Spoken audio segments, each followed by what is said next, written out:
Hey YouTube, Selkill here. And if you enjoyed this video, you're of course free to like and subscribe. Or are you? Well, to answer that question, we first need to answer a different question. What does it actually mean to be free? But before we answer this, I'd first like to take us indoors because it's getting a bit cold and the sun's about to set outside. Got it? Right.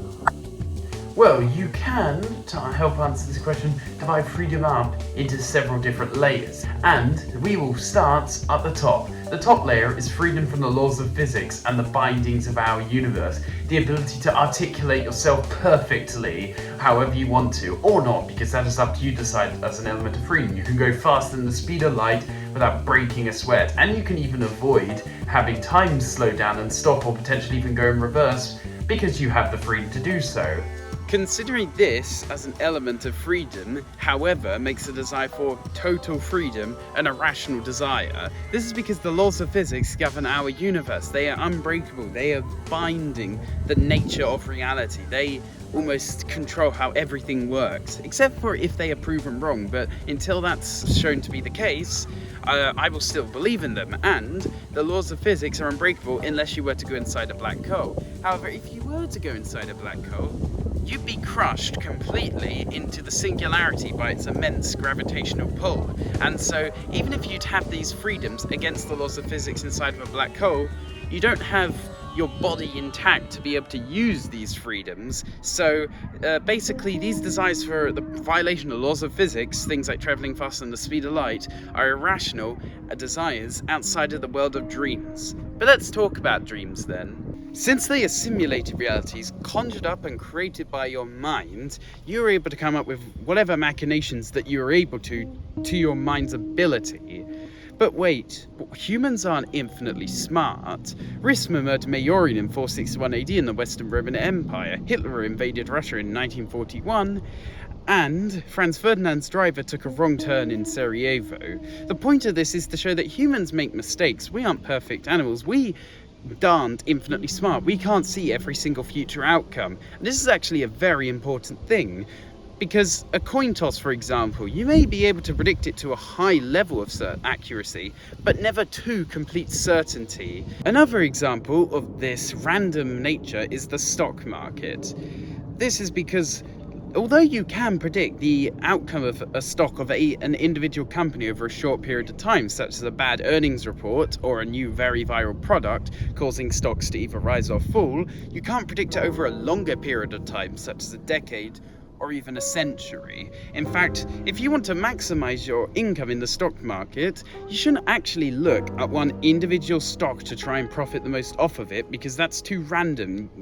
The human mind fails to be able to predict something like that, even if they may think that they can. Instead, you should choose a random portfolio of stocks instead, and the average of these stocks, even if an individual stock will perform pretty badly there compared to if you had just chosen one specific stock because of something that you thought you knew about the nature of that said stock, the average, the overall, in fact, of the portfolio will increase over a long period of time, such as a decade or a century, by a far greater amount than if you were to just try to choose one individual stock and have it go well. In fact, if you were to choose one individual, you can't even be completely certain that that company will exist in 100 years or so. But if you choose an average, this almost fights against the random, unpredictable nature of our universe, because it includes many different stocks. And so it means that you aren't using your flawed human judgment in something that you can never actually be able to predict. So you will get the best returns by choosing random stocks instead of trying to predict one individual stock. And the reason why is because you need to predict the outcome and the position of every single particle in the universe. And the universe does technically have a fixed amount of matter, kind of, but the thing is, you need to predict all of this matter, and the only way you'd be able to do this is by having a device that of course records all this matter, and that device has to be made out of matter itself, unless the device is made out of some random new material that we are somehow able to log data on to use for things like predicting stock markets, or say the movement of planets over the next 5 billion years or so. You'd need to have it out of matter. The problem with that is, that means it's susceptible to getting influence on the outcome of these events you're trying to predict. So basically, you need to have a device to measure the atoms in the device you're scanning the universe with in order to understand its impact on the outcome of future events. But the problem is you need a device for that, and a device for that, and a device for that. So basically, you get stuck in a paradox where you always need another device to measure a device that's being used to measure all of the atoms in the universe to try and predict chaotic events like this.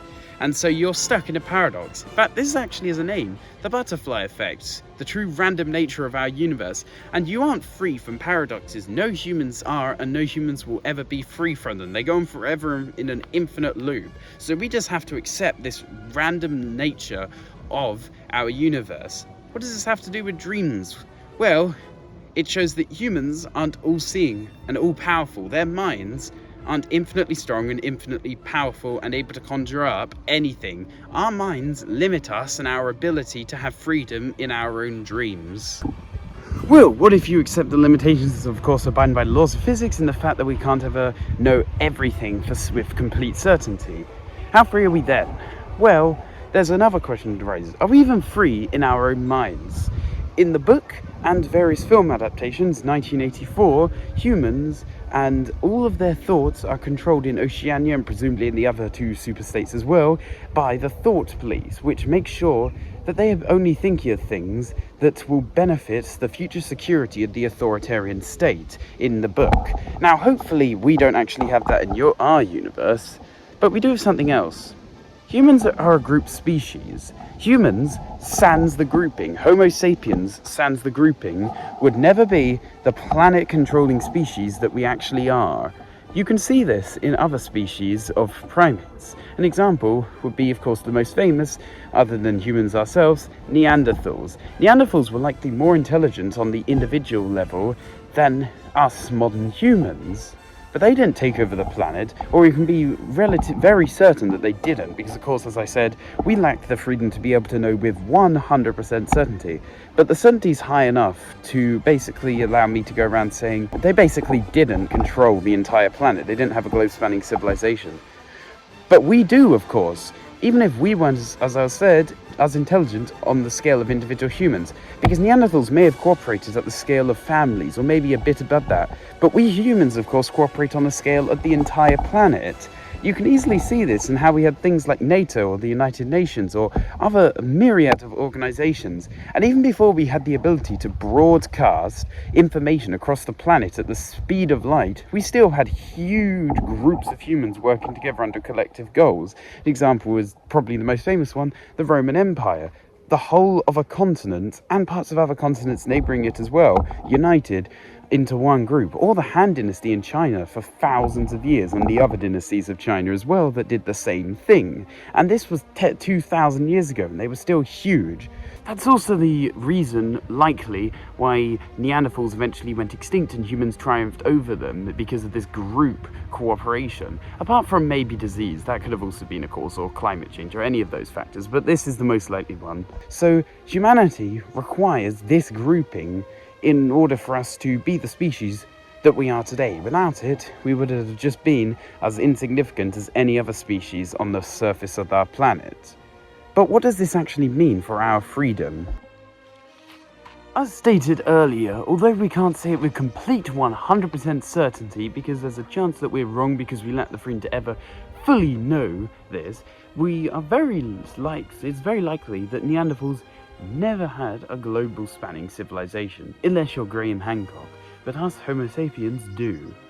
Well, I've already stated the reason why. It's because of how much we contribute towards the group, how much we work together in larger groups than Neanderthals or any other human-like species would ever have cooperated in, and that is our main goal in life, to serve the group. Or is it? Well, Richard Dawkins, also well known for coining the term meme in the 1970s, wrote in his book, The Selfish Gene, about the idea that all we actually ever do is just to contribute towards the passing on of our gene in the future and our offspring, not our group offspring, like the continuation of the survival of our group, but just as individuals, so our individual genes get spread on further along in nature, and this apparently controls every single action we do. It's a good theory, Very interesting. But it falls apart when you look at some examples, though, that contradict this. An example would be people going to war for patriotic reasons in regards to their whole country and defending this. An example where people put their lives on the line for that would have been Japan with their kamikaze pilots. These people were willing to give up their lives knowing they would be giving up their lives. Not like soldiers in war in general, which generally don't think about how they're going to die and don't know if they're going to die for certain. Kamikaze pilots know that they are going to die on their mission, and despite this, they still go on it. Even if they were unmarried, for example, if they didn't have any offspring to contribute towards, they still do it. They would go these kamikaze missions to attack the United States and its navy. Why'd they do this? Well, because they were fighting a war, of course, the Second World War on the Pacific Front, and if they believed that if they were to harm the United States Navy, it would contribute to the survival of their country, Japan, against the United States. That was their group. They were fighting for their group, not their individual genes or their family, for their group. Now, they could have just chosen to be kamikaze pilots based on volition, but how likely do you think that is to actually be true? Because I don't think it is very likely at all. It's far less likely than the idea that they aren't following a selfish gene idea. They are fighting for the survival of their entire group of Japan. And this happens in many other situations, but I just chose to use kamikaze pilots because they're probably one of the most well-known situations that I can pinpoint to describe this process and this refutation of the selfish gene theory. But wait, humans are very fragile beings. We are quite easy to be killed by our environments around us, like if this tree were to fall on me. We need several basic things in order to survive, one of which is food. Arguably the most important apart from oxygen, and food is what powers us. It allows us to breathe in oxygen, of course, and it allows us to be able to use water and consume it as well because of the energy in food that our body uses after it's broken down. But your choices in food aren't fully from your mind. There are bacteria in your gut that actually outnumber the cells in your body. This you may have heard of, your microbiome, which just refers to the bacteria in your gut and something else I'm going to talk about, compulsion, and what food you want. You may think this is fully a choice in your head, but it isn't. When you decide you want something to eat, it likely isn't because your brain itself wants to, because the bacteria in your gut are analyzing your brain's inputs of all the food it's eaten and have decided that this specific food is what you should eat because they want it, they like it.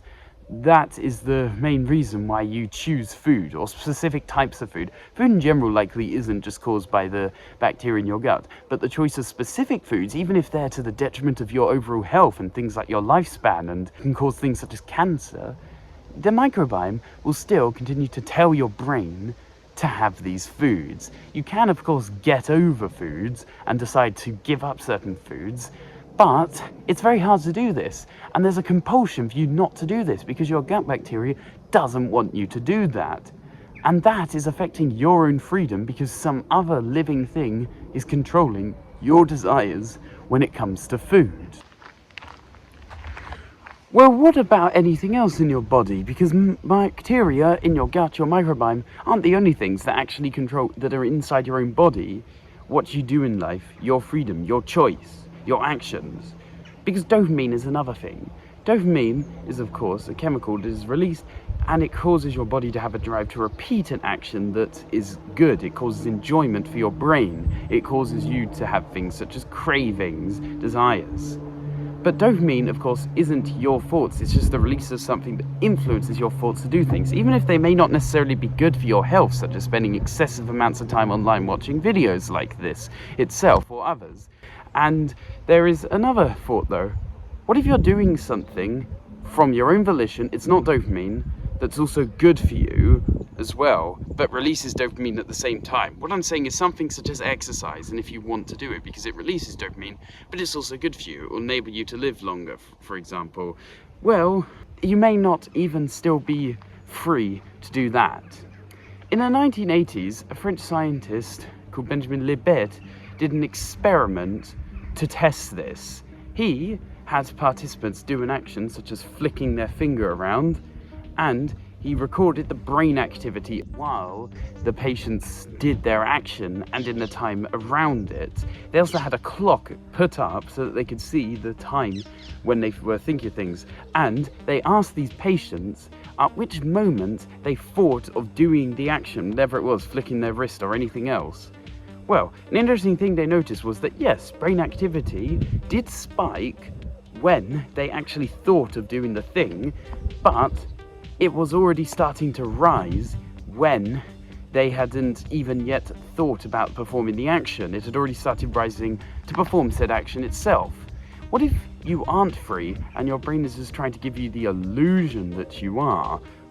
Because there's an interesting thing about our universe. I've spoken about how you can't know anything with 100% certainty, but there are things in our universe that tend towards rules.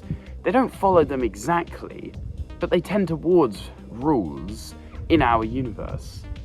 And an example of this is the 80-20 distribution of materials, such as where 20% of a set normally contains 80% of the things in that set, such as how 20% of people on the planet control 80% of our planet's wealth, roughly. Not exactly, but it tends towards rules such as this. And our body, our brain, is made out of matter, just like anything else in the universe around us that tends towards these rules. So we almost have to follow these rules because our brains exist in our universe. We have to tend towards these rules of how things work. That isn't freedom, that's being forced to follow a rule against your own volition.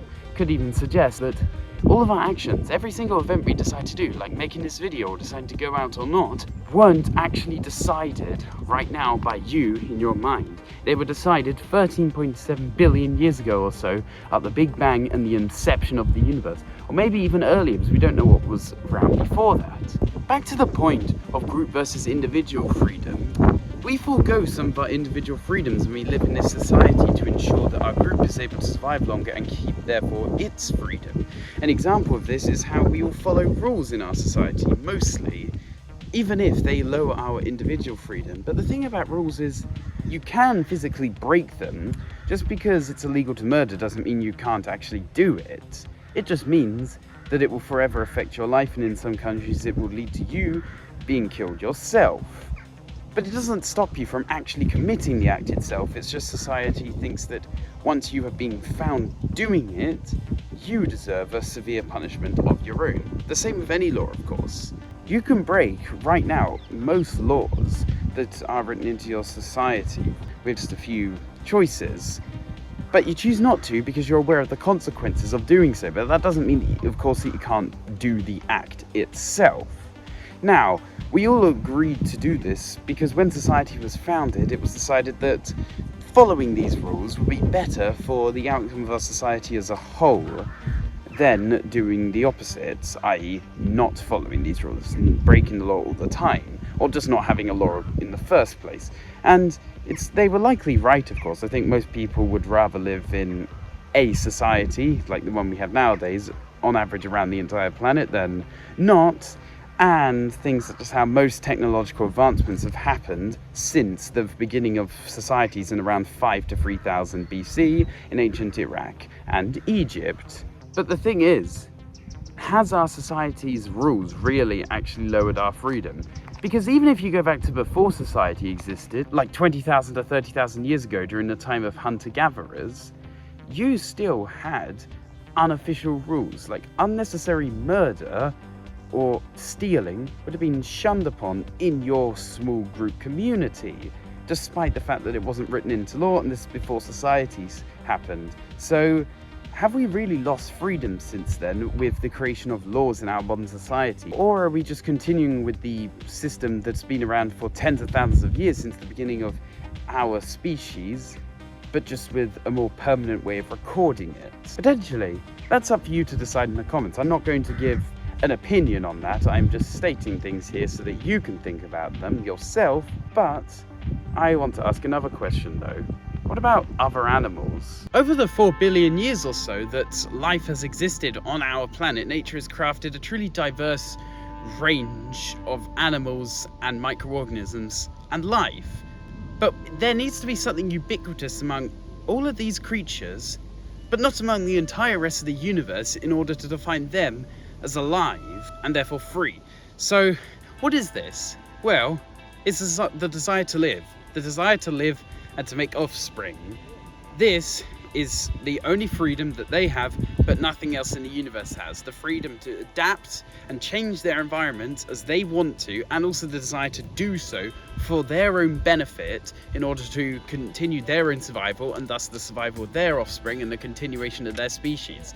Every single organism living on Earth wants to do that, but for example, these rocks here, they don't want to do that. They don't mind that I just dropped them.